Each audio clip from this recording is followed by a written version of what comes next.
Welcome to the Structural Engineering Podcast. This week, we get a chance to talk with Jordan Jarrett. Currently, she works as a teaching assistant professor at Colorado State University, but prior to teaching, she worked as a structural engineer at a consulting firm in Seattle, Washington, which we talk about a little later. But she really has seen both ends of the structural engineering career spectrum. We cover a lot of topics, including SE3, educational resources both in college and beyond, mentoring, flexible career paths, and a lot more. So please enjoy and take a look at the show notes for a lot of great links about what we discuss. So the first question we have for you is I just want to know a little bit about your career so far. And I know you've worked outside of academia and now you've transitioned in. Can you just give us the overview of your career and where you are now? Absolutely. It was a bit unusual. I definitely have a little bit of a circuitous career path so far. And it kind of goes back to high school. I was always good at math and science, like most engineers say, but I never had any engineers in my family. So thankfully, I had a high school teacher who told me I should think about engineering. Otherwise, there's no way I'd be here today. So thank you to that high school teacher. So I went to Colorado State University for my undergrad. I actually started in what was essentially an aerospace engineering program. Yeah. That wasn't the right fit. Quite a transition, so I went to mechanical engineering. Also not the right fit. So thankfully, I finally found my spot in structural engineering or the broader civil. So I loved the classes. I wanted more. So I went to get my master's. And during my master's, I taught a lab section, right? That was part of my funding. And I loved teaching. It was one of my favorite parts of the master's program. So I decided to get my PhD, see if I wanted to stay in academia. So then I moved to Virginia. I went to Virginia Tech, go Hokies. And I found out that I didn't necessarily love research. So after my PhD, I decided I didn't want to go right into academia because I just didn't want to be your normal tenure track professor where you do more research than teaching. So I went to Seattle, moved to the West Coast. I worked as a structural engineer for about 7 years, a little less than 7 years. And it was incredible. I got to work on some amazing projects with some really incredible people. But while I was there, I was always a bit concerned about, there seemed to be really one path to success in a lot of engineering firms, in the engineering industry overall. And there just really wasn't a lot of diversity in leadership positions, right?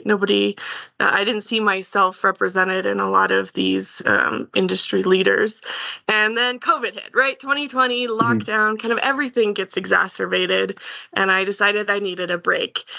When I left industry, I genuinely thought I was taking a break, that I'd be back. So I took a 9-month teaching position at Seattle University, like very specifically 9 months. And I fell back in love with teaching. And as luck would have it, essentially the perfect teaching position opened up at Colorado State University, my alma mater. So here I am. I'm staying in academia, and I get to teach some of my favorite classes, and I'm really enjoying it. But I do miss parts of the industry, so I stay involved in professional organizations quite a bit to keep involved and make sure I know what's going on in the outside world, the consulting world. That sounds wonderful. And I've heard you worked at Magnuson Clements Associates when you were doing your engineering work, and that is a well-renowned firm. And I was curious, now that you've worked in both the academic field and the in-practice field, what have you seen from both those sides that they should share with each other a little bit, or more specific to the position that I am in? What traits have you seen in academia that you think would apply well to the traditional structural engineering field?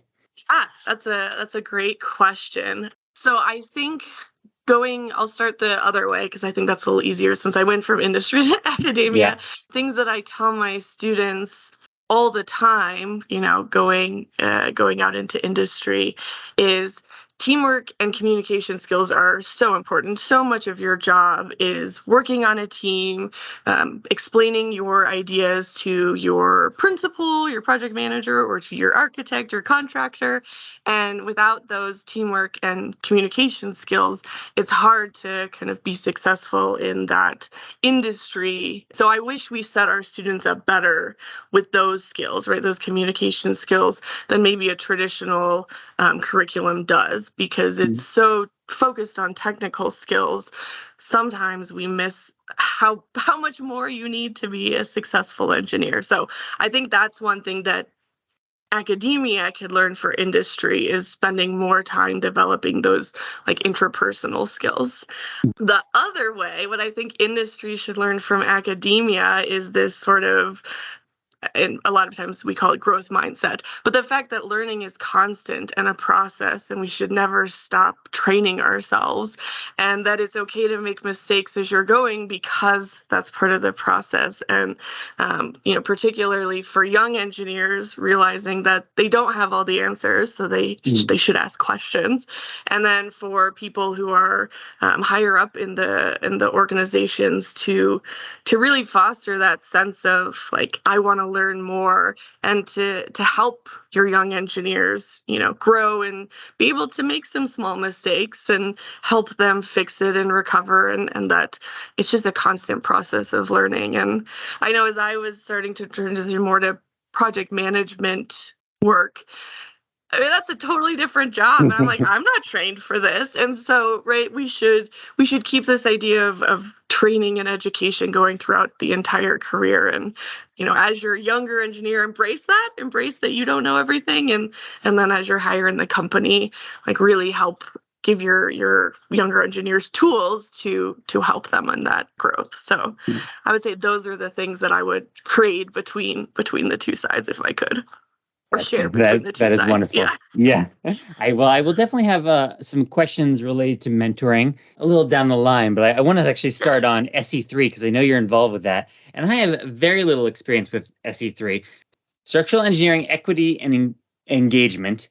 That is a mouthful for me. Could you give me a little bit of a rundown of your involvement with it and what it is for people that are not involved with the work? Absolutely, I'd love to. So yeah, where it's SE3, so there's the 3 E's, so structural engineering, equity, and engagement. It began in Northern California, I believe in 2015. It was kind of a grassroots organization, and it was, I don't know if adopted is the right word, but it became a committee under NCSEA in 2017. So NCSEA is one of the professional orgs for structural engineers. It stands for National Council of Structural Engineers Association, which is a bit of a mouthful. That's why I shorten it. So it's now an official committee under this larger professional organization. And the overall mission is to study and promote engagement and equity in our structural engineering profession. So kind of as the name has shrink down.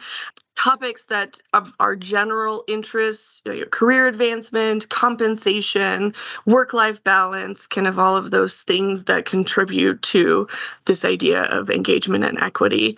And a lot of the work, I would say the most well-known work of SE3 is a nationwide survey. They've done 3 times now, and it takes information from structural engineers from across the country about these types of benefits and work environments and cultures, as well as demographics of the individuals, so we can kind of see if there's any issues across engagement and equity. And right, we kind of know there are, as I was talking about. There's not a ton of diversity in leadership, and it's getting better, but there is that missing piece of the puzzle. And so SE3's big goal is to start to figure out why, and then to help firms increase engagement and equity. So using the information from these surveys, they've written a number of best practices, so relatively concise documents that help give concrete ideas to firms who are looking to improve equity and engagement. They also help sponsor local SE3 groups. So if you're wanting to do something on a more local statewide level, and then they more recently a big push to contribute to publications and to conferences to kind of get the message out there. So me personally, I'm the chair of the local SE3 chapter in Colorado. And then I'm also an active member on the national committee. Wonderful. I'm excited. Next theme I want to talk about, since you work in academia, this one is going to be a more difficult question maybe, but I'm wondering about engineering education. And so Zach and I have had this discussion a few times, many times, I wonder, how far do you think that we should, on average, take our education in a school setting to work in the engineering field? And, this is very broad. I think a lot of people say, if I'm doing a normal traditional engineering, just get a bachelor's and go do that. And maybe you need the higher level education for a higher level position. I remember when I was doing undergrad, there was a talk around town that maybe structural engineers would be required to do a master's to get a license. That I haven't heard in 10 years. That helped me push towards me getting a master's. And so I'm curious what your thoughts are there. Absolutely. Well, to start, you don't need a PhD. So don't follow my lead unless you have other interests. I'm a proponent of getting a master's, so I say, do you need a master's? Yes. But there are cases where maybe it's not worth it right after school. So in my opinion, there's two reasons to get a master's. The first one is that our bachelor's degrees in civil engineering are just so broad that you only get generally, maybe 2 to 4 structural engineering classes, depending on your tech electives or your specific program. So you're missing a lot of that depth. So that's what the master's is good at, right? It gives you that depth. And for me, as a structural engineer, just having steel one and concrete one, it's going to be pretty challenging to go out into the field and jump right in. So that's the first reason, right? Just to get that depth. And then the second reason is to be competitive in the job market, right? And that's, for me, when I graduated, you really weren't overly competitive in the job market without your master's, but that was now 15 years ago. I've been seeing a lot more job listings for structural engineers that say master's preferred, not master's required. And so I think there might be a shift in the industry where they're realizing that education is very expensive.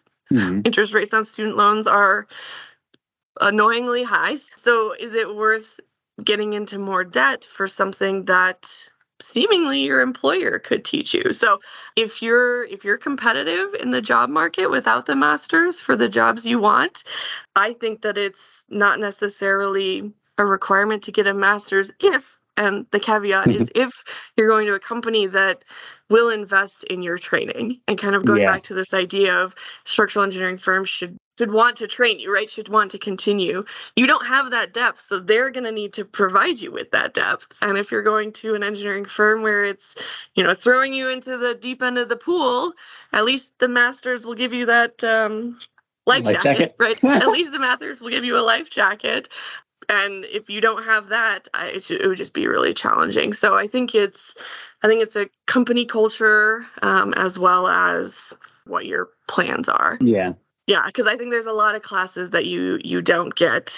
And I would be concerned that not having a master's would make licensure harder, which is certainly a you just mentioned that. And I haven't heard anything about master's required for the PE, but there's so much content on the PE and the SE that without that master's, it would just be more challenge. So I am a big fan of the master's. I usually recommend my structure students consider it, but I do think we're in a unique time right now that if companies are willing to put in that effort training or willing to pay for a master's after you've started, then I think that's a positive. So you need the information you learn in the master's, but you could get it elsewhere if you have a proactive company.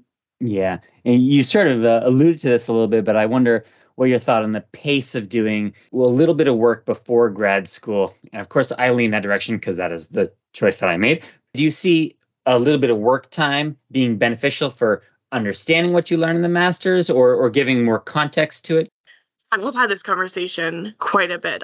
I do. I think, and most people that I have talked to who worked and then went back to get their master's are happy that they did so.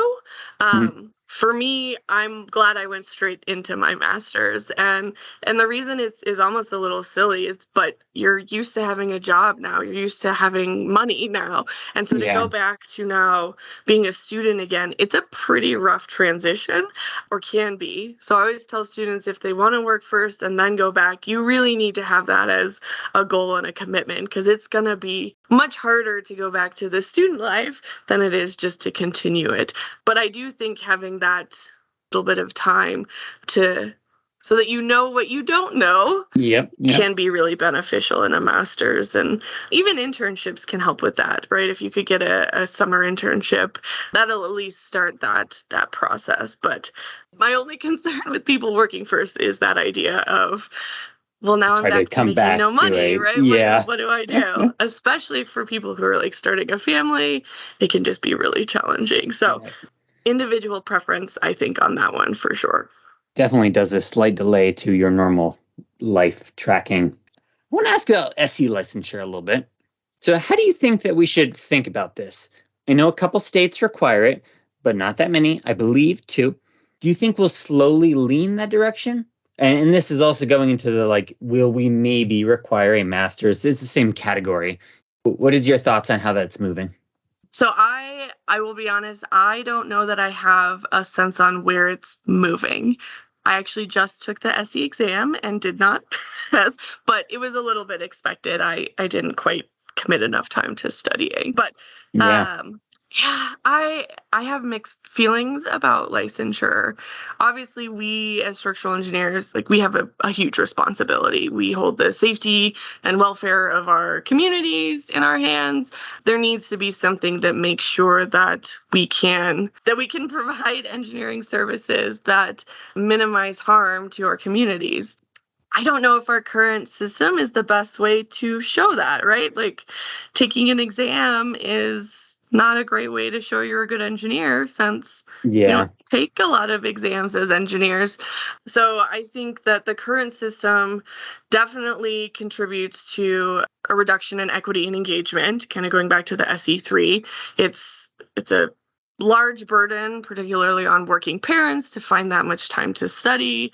It's a large burden on students who didn't come from ABET accredited schools. So if you have a background that wasn't civil engineering, another problem that I read about recently was engineering tech schools.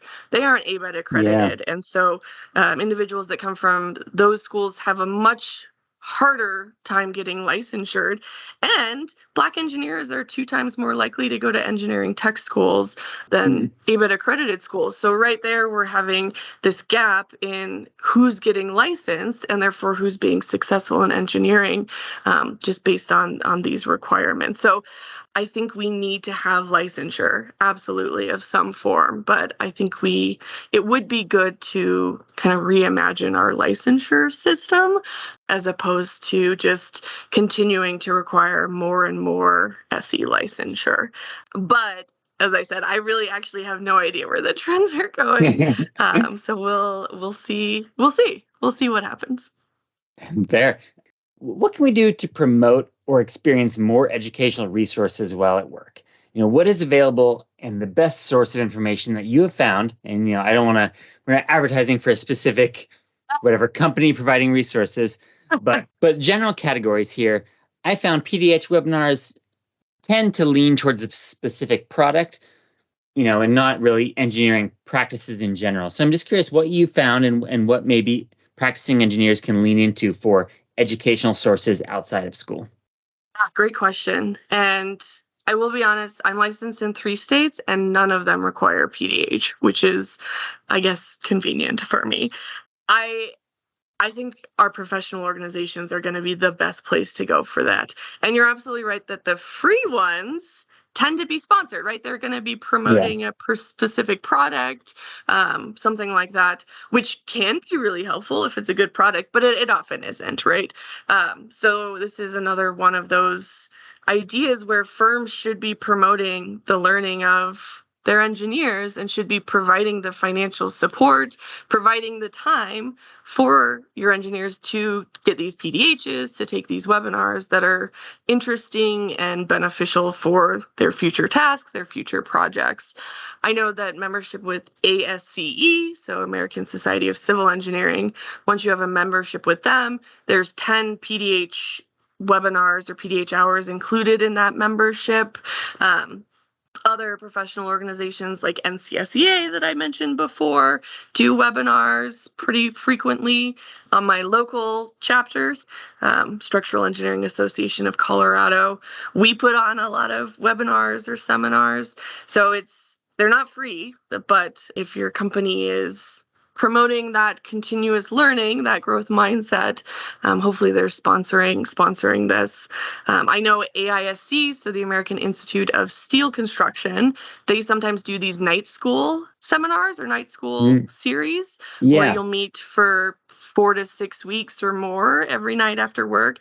And I've taken a couple of them. They're incredibly well done. So I've seen those pop up, but I've never actually gotten to do one. And they just look really involved. Great resource. Yeah, I mean, you're almost taking a little mini class, which is fantastic to get that depth, especially if anyone doesn't go get their master's, right? These are opportunities to learn a lot of these technical topics.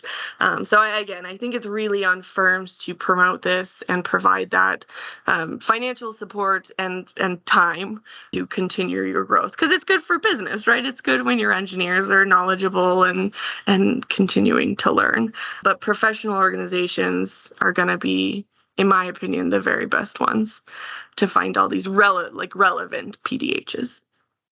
Okay, so I want to ask about flexible work a little bit here. This is really a change in topic, but I know you've done a write-in for Structure Magazine, and I'm curious your opinion here. You know, you've done work at MKA up until 2020, so you've seen the scale that we have available to us. What do you think we should be expecting from employers in this category for work environment? Absolutely. Yeah. And I could, as you mentioned, I did have that article in Structure Magazine. It was the November 2022 issue, so a few months back. I could talk about this for quite a while, but I'll summarize it. I think that we need to embrace flexible work. The reasons, I guess. First of all, we're losing engineers rapidly to the tech industry. And so for the idea of being a sustainable industry, we need to provide reasons why students, young engineers want to be a structural engineer. And when they're looking at the tech industry who's making more money, unfortunately, that's another conversation. It would be great if structural engineers made more money, but the tech industry, they generally make more money and they have these more flexible work environments. It's hard to compete for young people. So if we want to stay competitive with tech industries, we have to start embracing these flexible work environments. And I think it ends up being good for everybody. It's good for the business, because ideally you're reducing your turnover. It's a lot easier to retain individuals who feel like they have agency in when and how they work. And then it's good for the individual engineers, right? Because they're now working in an environment that they can be most successful. You know, this one size fits all, in fact, does not. It actually fits very few. And I think that's a lot of the funneling that we're seeing into these leadership positions. This one size fits all is actually only fitting the same type of individual. And those are who are making it through leadership positions. So, and the other thing I like to say about this is, like, engineers do really care about their career, right? They want to be successful. They want to grow. And so ideally, firm leadership would trust that their engineers have the best interests of both the company and themselves in mind when kind of thinking about when they work. And if you can work more efficiently in a hybrid environment or a different work schedule, or having work flexibility allows you to have a better work-life balance, spend more time with your children if you're a working parent. I mean, these things are really meaningful. And again, back to retention, are going to significantly help with retention. So The one caveat I like to throw with this is I believe that hybrid work or hybrid teams only work when the project manager or the group leader is well trained in how to manage these hybrid teams, both effectively manage them and equitably manage them. And I don't know that that's often the case. Maybe I sound a little bit like a broken record, but again, training, right? Invest in the learning of your engineers. And as they're transitioning to project manager roles, invest in the training of those management skills. And I think in the end, it's good for engineers, it's good for businesses, and it's good for our whole industry. So if you can't tell, I'm a big fan of flexible work environments. And if you want to read more, I do have that structures article. Well, we will certainly link the article. But I was thinking, like, in the SE3 category of, resources to, let's say you're working in a small firm and I think it's very reasonable to say you can work from home a little bit of that time. Is there a place that a printout that you can provide your manager that says, like, we are equally efficient when working at home, a resource basically to provide if you were working this style of environment that says you have to be in here from 8 to 5 and that's how work is? Yeah, that's a challenging topic, especially as young engineers, because you don't necessarily feel like you have the agency to demand something like that. Yeah, I could see coming into a job at 22 and, you just see how the job is and that's what you do. If they are an 8 to 5, that's how you have to fill the shoes, I guess. And so at some point, to me, it's finding the right company, finding the right culture fit. And if you're at a company where the culture fit just doesn't feel right, then it's probably good to move somewhere else, because it's unlikely that it's culture changes take significant effort, and if leadership isn't showing that interest or willingness to adapt and create these new policies, it's going to be a bit harder, I think, for an individual to kind of get that flexible work environment. So I think it's always worth talking to people that you trust at your company about ways that you would be more efficient, more productive, happier, right? These are things that are all good for management to know. But if they're not budging on that, right, they're not providing any of these flexibilities, then my honest suggestion is to find the right fit, right? Find the right culture for whatever your next position is. Oh, that sounds wonderful. So since you mentioned a younger engineer starting a career, and mentoring often fits right in that category. And I've heard you talk about mentoring, so I want to ask a little bit in that department. And also from both sides of this, are you looking for a mentor, or at what point do you become capable of mentoring people under you? So I will word this question much better here. But so many young engineers find themselves in a position to want someone in the mentor position to assist them, whether that's purely technical or traditional work practices. How do you pursue someone to fill a mentorship role? Or if you're new to a company, how might you track someone down that is willing to fill that for you? Excellent question. So when I think of mentorship, I kind of think of 3 different pieces of it. So the first, the technical, right? Who's mentoring you and building your technical skills, your day-to-day engineering. The second piece is who's advising you on your career growth, right? The kind of longer term, sometimes these tough decisions that are making. How does somebody mentor you on that? And I think those often tend to be 2 different people, because my suggestion to young engineers would be, hopefully ideally your project manager or someone on your team is providing that technical mentorship. And if your project manager isn't providing that technical mentorship, right, hopefully somebody else in your company is doing so. But on the other hand, for recommendations on how your career should be going or your career trajectory, I actually recommend finding somebody outside of your company, because they're going to be a lot more honest if something's not going well, or maybe even if something's going great. They're going to be able to kind of take that disconnect a little bit and truly help you as the individual on your career trajectory. So a little bit of broken record again, but professional organizations, that's how you're going to find people outside your firm that can help you with these mentorships, particularly on what I would call the non-technical side, the career trajectory. Inside your company, again, hopefully your leadership is helping pair up those technical interests and helping you, providing you training and growth opportunities as well. The other thing that I think it slumped with mentorship sometime is being an advocate. And I think these are actually totally separate. And you want an advocate who's in the room whenever leadership is discussing compensation, benefits, and promotions. And if you don't know who your advocate is, that might mean that you don't have one yet. So making sure you have a good understanding of who's on your side, who has your back in those conversations. And that generally is totally separate from, I think, just the day-to-day mentorship, but it's as crucial of a piece, I think. And from the other direction, the sooner you can start mentoring young engineers, I think the better.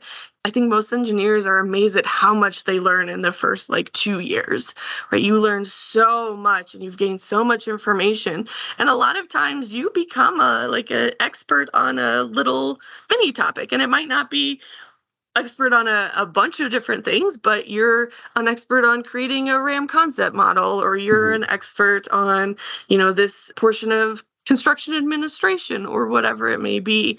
And so sharing that knowledge with young engineers, I think is fantastic. So imposter syndrome's real, but I promise, even 2 years in, you can start mentoring, especially on these technical issues. Absolutely. And I found one of the best ways to contribute when I was in industry was not knowing all the answers, but knowing where to find the answers, knowing who was the expert on this. And the more I could just get to know my colleagues and learn more about the projects and just know, okay, this person is the expert in whatever. This person is the expert in concrete design of beams. This person is the expert in etc. And just being able to guide people in the right direction, I found that was pretty helpful. You don't need to know the answers, but knowing where to find them is a really helpful skill and a great way to start mentoring younger engineers. Circling back a little bit to professional organizations, I know we've talked about this a bit, but the involvement in professional organizations, from your experience, what are the options of groups to be involved with? We have both lived in Colorado. I am in a separate place, but so I know of there is a SEAC, Structural Engineering Association of Colorado there, and most states, I think maybe all states, have something like that, a CSEA in the state name. Is there other things that are similar to that and can help you learn or develop as an engineer? Absolutely. Yeah. So if students are listening, there's often student chapters of various organizations at universities. I think the most common tends to be ASCE, so American Society of Civil Engineers, because they do concrete canoe and steel bridge. So those are great to get involved with. And then directly after that, whatever young member group you can find, you should join that. And again, ASCE typically has young member groups in most of their, I think they call them divisions, but most of their regions will have a young member group. And similar with the SEAs, Max, that you were talking about, they often have a young member group. And so I'm a big fan of joining those, and just start by showing up, right? Just start by coming to the events, meeting people, like I said, building your community of engineers. And after a little bit, start kind of volunteering. There's always work to be done in these organizations to help plan events and whatnot. And it's a great way to build your leadership skills as a young engineer, because you're going to have you're going to need these leadership skills later in your career as you're advancing through your firms. So starting to develop those now is a great way. Other stuff. So I think in general, and this is maybe a little bit of a tangent, but there's 3 organizations for structural engineers. So there's SEI, which is the Structural Engineering Institute, and they're a subgroup of ASE that we just mentioned. So they're the ones that are structure specific. So sometimes you can work with them directly at your local level, or sometimes there might not be a local one. And then NCSEA that we've talked about quite a bit, and their local SEAs. And then the third one is CASE, so CASE, Coalition of American Structural Engineers, I think. And full disclosure, that's the one I don't belong to. I belong to the other 2. But CASE is a subgroup of ACEC, which is American Council of Engineering Companies. So in my experience, most people join ACEC and CASE as they get further into their career, right? Once they start transitioning into principal, exactly. Yeah. Once they're in those leadership roles. So my advice for structural engineers, right? SEI and NCSEA. Those are the first 2 to look, and then find that local young member group and start to get involved.